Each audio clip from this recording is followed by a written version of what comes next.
આવનાર સંશોધન મદદનીશ તેમજ આંકડા મદદનીશની એક્ઝામ માટે ખૂબ જ મહત્ત્વના એવા ઇમ્પોર્ટન્ટ MCQ જોઈએ. કિંમતમાં નજીવો ફેરફાર કરતાં માંગમાં અમાપ ફેરફાર થાય તો તે કેવી માંગ કહેવાય?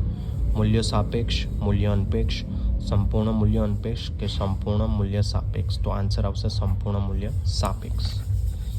નેક્સ્ટ ક્વેશ્ચન, ભારતીય આંકડા શાસ્ત્રીય સંસ્થા કયા વર્ષમાં કોલકાતામાં સ્થપાયેલ? 1915, 1913, 1931 કે 1951? તો આન્સર આવશે સી 1931. એક્સ વસ્તુની કિંમત બદલાતા એક્સની માંગનો પ્રમાણાત્મક ફેરફાર શું દર્શાવે છે? માંગની મૂલ્ય સાપેક્ષતા, માંગની પ્રતિમૂલ્ય સાપેક્ષતા, માંગની આવક સાપેક્ષતા કે એક પણ નહીં? તો આન્સર આવશે માંગની મૂલ્ય સાપેક્ષતા.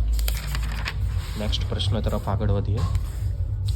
માંગના નિયમાનુસાર વસ્તુના ભાવમાં વધારો થતાં વસ્તુની માંગમાં શું ફેરફાર થાય? વસ્તુની માંગ ઘટે, વસ્તુનો પુરવઠો વધે, વસ્તુની કિંમત ઘટે છે કે ઉપરોક્ત પૈકી કોઈ નહીં? તો આન્સર આવશે વસ્તુની માંગ ઘટે.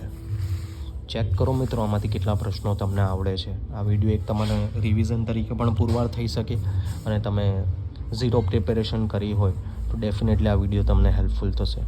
નેક્સ્ટ ક્વેશ્ચન તરફ આગળ વધીએ. ખાલી જગ્યાએ માંગની મૂલ્ય સાપેક્ષતાનો પ્રકાર નથી.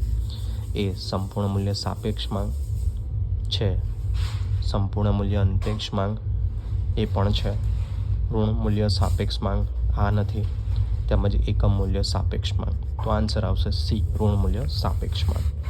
નેક્સ્ટ પ્રશ્ન, માંગને અસર કરતા પરિબળોને કેટલા વિભાગમાં વહેંચવામાં આવે છે? 1, 2, 3 કે 4?